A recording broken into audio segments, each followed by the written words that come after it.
आज सुबह से मुकम्मल इलेक्शन कमीशन जम्मू कश्मीर के दौरा पर है। ये ऐसे दौरे तब किया करते हैं अक्सर जब किसी रियासत में ये लगभग तयशुदा पाया जाता है कि यहाँ पे इंतखाबात करवाने हैं। तो लिहाजा जब ये जम्मू कश्मीर आए हैं बहुत इंतज़ार के बाद, बावजूद इसके अगर आप आम शहरियों से बात करें तो वो अभी भी ये सवाल करते नज़र आते हैं कि क्या फिलवाक़े ही इलेक्शन होने वाले हैं। ये ऐसी बेएतबारी बिला वजह तो नहीं हो सकती, इसकी वजूहात क्या हो सकती हैं उसके बारे में बात करते हैं। मेरा नाम ज़फ़र चौधरी है। दरअसल इलेक्शन जिस तरह से जमहूरियत में एक अमल होता है कि लोगों को एक मौका दिया जाए, वो अपने नुमाइंदों को चुने, वो नुमाइंदे इकट्ठे होकर एक सरकार बनाए। इलेक्शन का जम्मू कश्मीर में अमल इस तरह से कभी भी नहीं हुआ। ये एक नॉर्मल डेमोक्रेटिक प्रोसेस कभी भी नहीं था। ये हमेशा एक नेशनल सिक्योरिटी का क्वेश्चन था, यानी अगर नेशनल सिक्योरिटी की रिक्वायरमेंट है, इलेक्शन होने चाहिए, इलेक्शन होंगे। अगर नेशनल सिक्योरिटी की रिक्वायरमेंट है कि एक लंबे वक्त तक इलेक्शन नहीं होने चाहिए तो नहीं होंगे। बल्कि यहाँ तक के भी कि नेशनल सिक्योरिटी के जो पैरामीटर्स हैं वो क्या बताते हैं कि इलेक्शन कैसे होने चाहिए, वो वैसा भी हो सकता है। ये शुरुआत से ही इसी तरह से चला आ रहा है। ये बात सिर्फ इलेक्शंस की नहीं है। यहाँ पे जो मामूल की सियासत है, बल्कि जो एडमिनिस्ट्रेशन है, गवर्नेंस है, वो भी सारी चीज़ें सेकेंडरी हो जाती हैं। पहला क्वेश्चन जो होता है वो नेशनल सिक्योरिटी का, कि बुनियादी तौर के ऊपर एक पॉलिटिकल कन्फ्लिक्ट, एक टेरिटोरियल कन्फ्लिक्ट, सिक्योरिटी के इतने मामलात, तो बन क्या जाता है कि इसको स्ट्रेटेजिकली मंथ ऑन मंथ और ईयर ऑन ईयर किस तरह से मैनेज किया जा सकता है, और उसमें गवर्नेंस कहाँ फिट बैठती है, उसमें नॉर्मल पॉलिटिकल प्रोसेस कहाँ फिट बैठता है, और उसमें इलेक्शन कहाँ पे फिट बैठते हैं, इसको उसी नज़रिया से देखा जाता है। जो सबसे पहला इलेक्शन जम्मू कश्मीर रियासत के अंदर हुआ वो था 1951 में, और उस इलेक्शन की बड़ी दिलचस्प बात यह है कि उसमें 75 जो सीटें थी उनमें से 73 लोग बिला मुकाबला ही आ गए, और सिर्फ 2 सीटों के ऊपर इलेक्शन हुए। वो 2 लोग भी रूलिंग पार्टी में शामिल हो गए, तो लिहाजा 75 की 75 सीटें रूलिंग पार्टी के साथ आ गई। अब क्या ये इलेक्शन जो है, एक अडल्ट फ्रेंचाइज की जो रिक्वायरमेंट है वो 1930 से मूवमेंट चल रही थी। 1940 की दिहाई में वो बहुत ज़्यादा मूवमेंट जो है वो तूल पकड़ गई। लेकिन जो एक गवर्नमेंट है यहाँ पे जिसको रिस्पॉन्सिबल गवर्नमेंट कहते थे, वो 1948 में बना दी गई थी। लेकिन जो पहले इंतखाबात हैं वो हुए 1951 में। अब 1951 में ऐसा क्या हुआ था कि इलेक्शन के लिए सब रेडी हो गए। मामला ये था कि यूनाइटेड नेशन में हर आए दिन बात होती थी, पाकिस्तान बड़ा परेशान करता था, दुनिया की मुख्तलिफ जो है कैपिटल्स में वहाँ पे जाकर बात करते थे। तो यहाँ पे तब एक तजवीज़ थी कि इलेक्शन करवाते हैं राय दहिंदगान से, यानी जब एक अडल्ट फ्रेंचाइज के ज़रिए लोग अपना वोट डालेंगे, एक कॉन्स्टिट्यूशनल सिस्टम के साथ वोट डालेंगे, तो वो एक रेटिफिकेशन होगी कि ये लोग ये चाहते हैं, ये इनका जवाब है, ये हिंदुस्तान की जमहूरियत के साथ हैं। तो लिहाजा वो इलेक्शन इस तरह से हुआ कि लोगों को उसमें पार्टिसिपेशन करने का मौका ही नहीं मिला। बिला मुकाबला 75 के 75 लोग, 73 लोग जीत गए, और जो 2 जिन पे मुकाबला हुआ वो भी उसी पार्टी में आ गए, यानी रूलिंग पार्टी में आ गए। उसके बाद जब 1957 के इलेक्शन हुए, उसमें भी अक्सर लोग जो बिना इलेक्शन के जीत कर आ गए, और जिन सीटों के ऊपर इलेक्शन हुआ वो भी ऐसे नाम नेहात सा इलेक्शन था, यानी आप वोटिंग परसेंटेज को देखिए कि वो बहुत ही कम वोटिंग परसेंटेज, 25 या 28% के करीब टोटल वोटिंग परसेंटेज बनती थी। 1962 से जो इलेक्शन कमीशन के पहले जो 2 इलेक्शन हैं वो जम्मू कश्मीर की अपनी इलेक्शन अथॉरिटी है वो करवा लिया करती थी, और 1962 से बाकायदा तौर के ऊपर इलेक्शन कमीशन ऑफ इंडिया के अख्तियारात जम्मू कश्मीर में आ गए। लेकिन बावजूद उसके जो इलेक्शन करवाने का अमल है उसमें कोई खासा फ़र्क ना 62 में, ना 67 में, ना 72 में कोई इस तरह से ख़ास फ़र्क नहीं पड़ा। 1977 एक ऐसा मौका था जहां नेशनल सिक्योरिटी के पॉइंट ऑफ व्यू से भी, क्योंकि एक एग्रीमेंट हुआ था, शेख अब्दुल्ला 22 साल की स्ट्रगल के बाद वापस जो है पॉलिटिकल मेन स्ट्रीम है, जिसका आखिर जो मकसद होता है कि वो इलेक्शन वगैरह लड़कर हुकूमत में आया जाए, वो उसमें आ चुके हुए थे।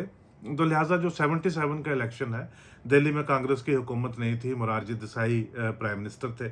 वो चाहते थे कि पूरे मुल्क में, दुनिया में, और ख़ास करके रियासत जम्मू कश्मीर के हर शहरी को ये यकीन हो जाए कि यहाँ पे साफ और शफाफ इलेक्शन होते हैं, कॉम्पिटिटिव इलेक्शन होते हैं, लोग जिनको वोट डाला करते हैं वो वोट उन्हीं को मिलता है, और वही कामयाब होकर असेंबली में आते हैं। तो वो बेहतरीन इलेक्शन हो गया, लोगों का एक डेमोक्रेसी में जो फेथ है वो उनका बन गया, और जाहिर सी बात है कि उसके नतीजतन आने वाले बहुत सारे सालों में यहाँ के हालात बड़े खुशगवार रहे।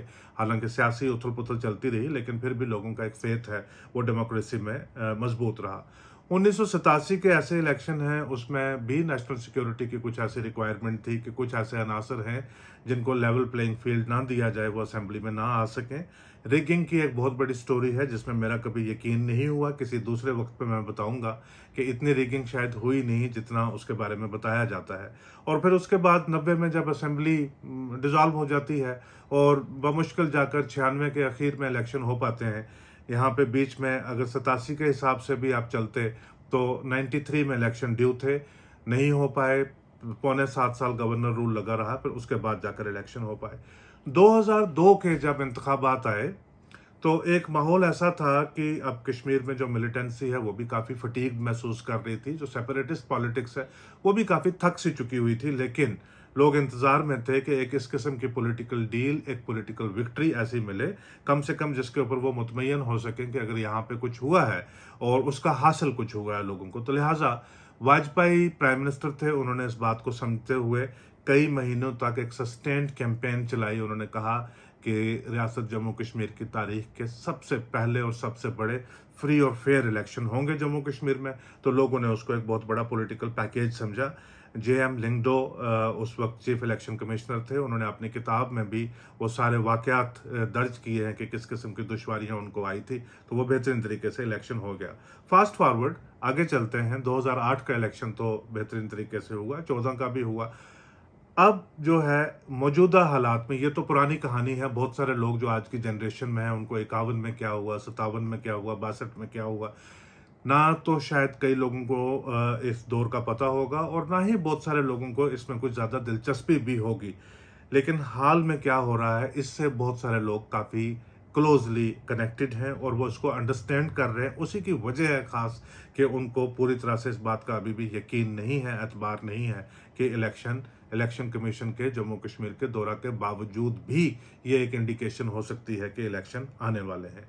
दरअसल बात यह है कि जब आखिरी इलेक्टेड गवर्नमेंट गिरी जून 2019 में, तो लोगों को ये पूरा यकीन था कि ये बीजेपी और पीडीपी के दरमियान बहुत अच्छे से नहीं चल पाई। इनके आइडियोलॉजिकल डिफरेंसेस जो थे सो थे। अब लीडरशिप को लेकर, गवर्नेंस को लेकर, एडमिनिस्ट्रेशन को लेकर भी इनके दरमियान अख्तिलाफात आ गए हैं, जिसकी वजह से अब बीजेपी बिग प्लेयर है, नेशनल लेवल के ऊपर उनकी गवर्नमेंट है। अगर उन्होंने विड्रॉ किया है तो यकीनन अगले 2, 4 या 6 महीने के अंदर अंदर इलेक्शन हो जाएंगे। सितंबर, अक्टूबर, अगस्त, सितंबर, अक्टूबर नॉर्मली एक आइडियल वक्त माना जाता है जम्मू कश्मीर में इंतखाबात के लिए। तो फिलवाक़या एक अक्सरियत जम्मू कश्मीर में है, उसको इस बात का पूरा यकीन था कि 2018 के ही आखिर में जम्मू कश्मीर के असेंबली के इंतखाबात हो जाएंगे और नई असेंबली बैठ जाएगी। इस तरह से उसकी तैयारियां भी होनी शुरू हो गई। आपने देखा होगा कई लोग एक पार्टी छोड़ रहे थे, दूसरी पार्टी में शामिल हो रहे थे। मैंडेट्स के बारे में, टिकट्स के बारे में बात हो रही थी कि ये तो तैयारी है ही है। इसकी तरफ कोई पेशरफ्त नहीं हुई। और जब दूसरे साल यानी 2019 के मार्च अप्रैल में लोकसभा के इंतखाबात हो रहे थे, तब तो लोगों को 100% यकीन था कि अब कोई वजह है ही नहीं है कि जम्मू कश्मीर के इंतखाबात को मजीद डिले किया जाए असेंबली के, और ये लोकसभा इंतखाबात के साथ ही हो जाएंगे। लेकिन इस बात का तो किसी को कोई पता नहीं था कि आगे क्या होने वाला है। लेकिन इलेक्शन कमीशन का तब भी दौरा यहाँ पे हुआ और उन्होंने तमाम जो एडमिनिस्ट्रेशन के लोग हैं, पॉलिटिकल पार्टी के लोग हैं, सबके साथ उन्होंने बात की। पॉलिटिकल पार्टीज ने हस्बे मामूल उन्होंने कहा कि हम इलेक्शन के लिए बिल्कुल तैयार हैं, आप लोकसभा के साथ ही इलेक्शन हमारे असेंबली के भी अनाउंस कर दीजिए। अब जो सिक्योरिटी के लोग हैं या एडमिनिस्ट्रेशन के लोग हैं, उन्होंने उनको क्या बोला वो पब्लिक में नहीं है। लेकिन जब इलेक्शन कमीशन ने दिल्ली में जाकर अपना फैसला सुनाया तो उन्होंने कहा कि जम्मू कश्मीर में सिक्योरिटी के एतबार से लोकसभा के इलेक्शन कंडक्ट करने के लिए तो हालात माकूल हैं, लेकिन उसी सिक्योरिटी के एतबार से असेंबली के इलेक्शन कंडक्ट करने के लिए हालात माकूल नहीं है। इसके ऊपर लोगों ने बहुत नुक्ताचीनी की थी, इसके ऊपर सवालात उठाए थे। उन्होंने कहा था कि इलेक्शन है, एक ही प्रोसेस है, एक ही अमला है, एक ही तरीकाकार है और एक ही दिन मेज़ के ऊपर 2 बैलेट बॉक्सेस रखे जा सकते थे। जो शख्स वोट डालने के लिए जा रहा है वो एक बटन दबाकर लोकसभा के इलेक्शन का वोट कास्ट करता और दूसरा बटन दबाकर असेंबली के इलेक्शन का बटन कास्ट करता। लिहाजा जो आपने एक्सक्यूज बताया है कि सिक्योरिटी इतनी एडिक्वेट नहीं है कि दोनों इलेक्शन साइमल्टेनियसली कंडक्ट किए जाएं, इसके ऊपर कोई बहुत ज़्यादा यकीन नहीं हो रहा। लेकिन मायूसी हुई। अब सिस्टम ऐसा है कि आप कुछ कर नहीं सकते। लोगों ने लोकसभा इलेक्शन में काफ़ी अच्छे तरीके से पार्टिसिपेशन जम्मू सूबा में की। कश्मीर में बिल्कुल जो एक दिलचस्पी आप देख सकते हैं कि बहुत ही गिर गई, 6%, 7%, 10% से नीचे नीचे, इस तरह से जो वोटिंग पैटर्न है वो वहाँ पे देखा गया। अब आ जाता है अगस्त 2019, यानी उसी साल का अगस्त आ जाता है जिस साल लोगों को इलेक्शन की उम्मीद थी, इलेक्शन नहीं हुए, तो अगस्त आ जाता है। अगस्त में हटता है आर्टिकल 370, आर्टिकल 35A, और रियासत बन जाती है यूनियन टेरिटरी। उसके दो हिस्से हो जाते हैं। उसकी एक बुनियादी बात है कि जो कानून है, कॉन्स्टिट्यूशन है, जिसको सुप्रीम कोर्ट ने भी बाद में एग्जामिन किया और अपना वर्डिक्ट दिया, वो क्लियरली ये बात कहता है कि आप आर्टिकल 370 को डिस्टर्ब नहीं कर सकते जब तक आपके पास जम्मू कश्मीर की कॉन्स्टिट्यूएंट असेंबली की राय आपको हासिल नहीं है। तो उसकी मजीद इंटरप्रिटेशन ये की जा सकती है कि कॉन्स्टिट्यूएंट असेंबली इसके ऊपर कोई भी फैसला दिए बिना अगर सीज हो गई, खत्म हो गई, तो लेजिस्लेटिव असेंबली को फर्ज किया जा सकता है कि अगर कोई सवाल कॉन्स्टिट्यूएंट असेंबली से पूछना था, वो मौजूद नहीं है, तो वही सवाल जो है वो लेजिस्लेटिव असेंबली से पूछा जा सकता है। अब उसकी मजीद इंटरप्रिटेशन ये है कि जब लेजिस्लेटिव असेंबली भी नहीं है तो उसके अख्तियारात चले जाते हैं पार्लियामेंट ऑफ इंडिया के पास, और जो बहुत सारी पावरें होती हैं एग्जीक्यूटिव की, वो गवर्नर के पास होती हैं। और जैसे सत्यपाल मलिक कहते हैं कि मैंने कागजात के ऊपर दस्तखत करके दे दिए थे।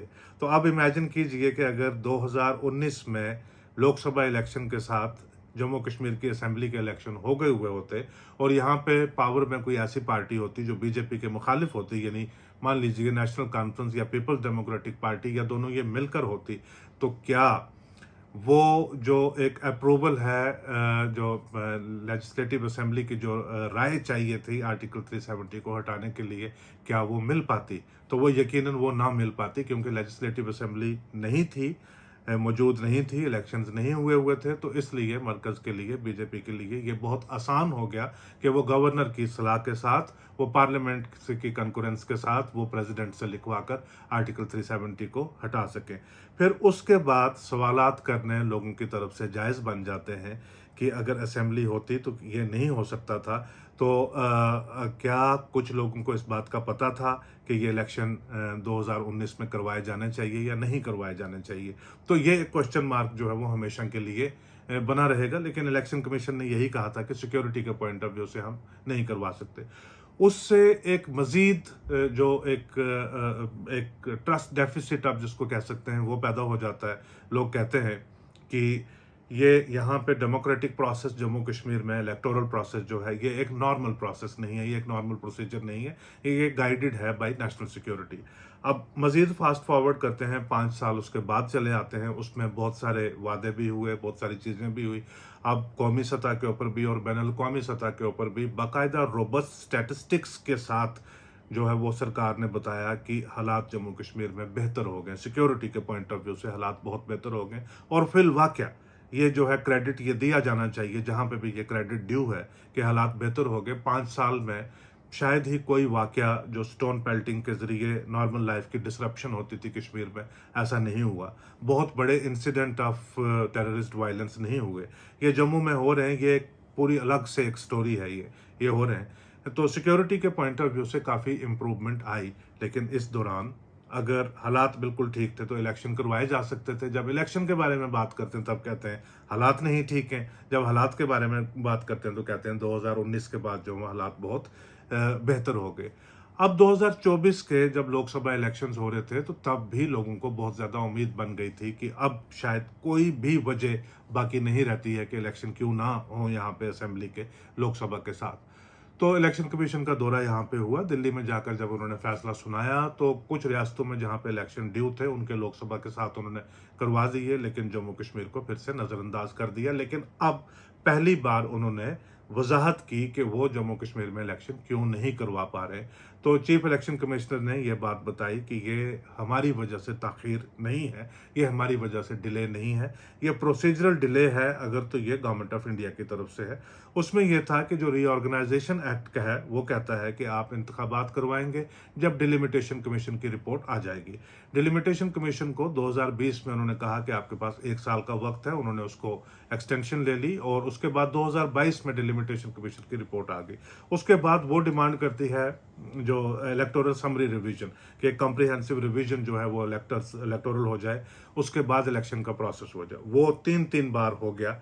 अब उसमें एक मामला और था कि रीऑर्गेनाइजेशन एक्ट जो है वो बताता था डिलिमिटेशन के लिए, लेकिन डिलिमिटेशन ने अपनी रिकमेंडेशन के बीच एक मजीद बात कह दी कि जो रीऑर्गेनाइजेशन एक्ट है वो तय करता है आपकी जो असेंबली की फंक्शनल सीट्स हैं, वो तय करता है 90 सीट्स तय करके अब वो कहता है कि जब आप डिलिमिटेशन कमीशन बनाएंगे तो उनको बोलना कि ये 90 सीट आपने डिस्ट्रीब्यूट करनी है जम्मू कश्मीर के ऊपर, और आप अपने हिसाब से देख लेना कि कौन सी सीट कहाँ पे फिट बैठती है, लेकिन अपर लिमिट जो है वो आपके पास होगी 90। अब 90 के अंदर ही सारी गेम जो खेलनी है वो डिलिमिटेशन कमीशन ने 90 के अंदर ही खेलनी है। लेकिन जब डिलिमिटेशन कमीशन एक क्वाज़ी जुडिशियल अथॉरिटी है और पार्लियामेंट भी उनका फैसला जो है वो तब्दील नहीं कर सकती है, बल्कि पार्लियामेंट जब डिलिमिटेशन का फैसला आता है उसके ऊपर अपना कंकरेंस देती है। डिलिमिटेशन कमीशन ने कहा कि ये 90 सीटें इस तरह से हमने डिस्ट्रीब्यूट कर दी हैं, लेकिन इसके अलावा अजीं आपने क्या करना है कि 2 सीट्स आपने रिजर्व करनी है ख़वातीन के लिए, 2 सीट्स रिजर्व करनी है आपने कश्मीरी माइग्रेंट्स के लिए, और 1 सीट आपने रिजर्व करनी है पाकिस्तान ऑक्यूपाइड कश्मीर से जो आए हुए रेफ्यूजीज हैं उनके लिए। ये 5 सीटें और आपने रिजर्व करनी है। ये 5 सीटें रिजर्व करने के लिए आपको वापस जाके करना है डिलिमिटेशन, जो माफ़ कीजिएगा, जो रीऑर्गेनाइजेशन एक्ट है उसको अमेंड करना है, क्योंकि रीऑर्गेनाइजेशन एक्ट एक कॉन्स्टिट्यूशनल प्रोविजन है जो बताता है 90 सीटें। डिलिमिटेशन कमीशन ने जो रिकमेंडेशन दी है वो 5 सीटों का इजाफा कर रहे हैं, तो लिहाजा इन 5 सीटों को एक दूसरे के साथ फिट करने के लिए, यानी एक लॉ को दूसरे लॉ के साथ हार्मोनाइज करने के लिए आपको जाना है दोबारा पार्लियामेंट में, और आपने रीऑर्गेनाइजेशन एक्ट में दोबारा अमेंडमेंट करके ये 5 सीटें आपने बढ़ानी है जो नॉमिनेशन के साथ होंगी। वो सरकार ने की इस साल के शुरुआत में। अब इलेक्शन कमीशन ने कहा कि जब सरकार ने ये की उसके बाद हमारे पास वक्त ही बहुत कम बचता था तैयारी करने के लिए कि हम इंतखाबात करवा पाते। अब ये सारी चीज़ें कंप्लीट हो गई हैं कॉन्स्टिट्यूशनली और लीगली, आपकी जो इलेक्शन कमीशन के पॉइंट ऑफ व्यू से, डिलिमिटेशन के पॉइंट ऑफ व्यू से, और रीऑर्गेनाइजेशन एक्ट के पॉइंट ऑफ व्यू से। अब जो जितनी भी फॉर्मेलिटीज़ हैं वो सारी अब तब्दील हो चुकी हुई हैं। अब के बाद कोई गुंजाइश नहीं रहती है कि असेंबली इलेक्शन को डिले कैसे किया जाए, जबकि सुप्रीम कोर्ट ने भी अपनी क्लियर डायरेक्शन दे दी हुई है कि 30 सितंबर से पहले इलेक्शन हो जाने चाहिए। अगर 30 सितंबर से अभी ये फैसला ले भी लेते हैं तो 30 सितंबर से पहले तो इलेक्शन बहुत ही एक टाइट शेड्यूल में करवाने पड़ेंगे, लेकिन शायद सितंबर का महीना इंक्लूड करके, अक्टूबर के कुछ दिन इंक्लूड करके, अक्टूबर के आखिर तक उम्मीद की जा सकती है, अगर आप बहुत ही पूरी उम्मीद है कि जम्मू कश्मीर में एक elected government with what ever powers अपनी जगह पे आ सकती है। आज का एपिसोड देखने के लिए आपका बहुत शुक्रिया।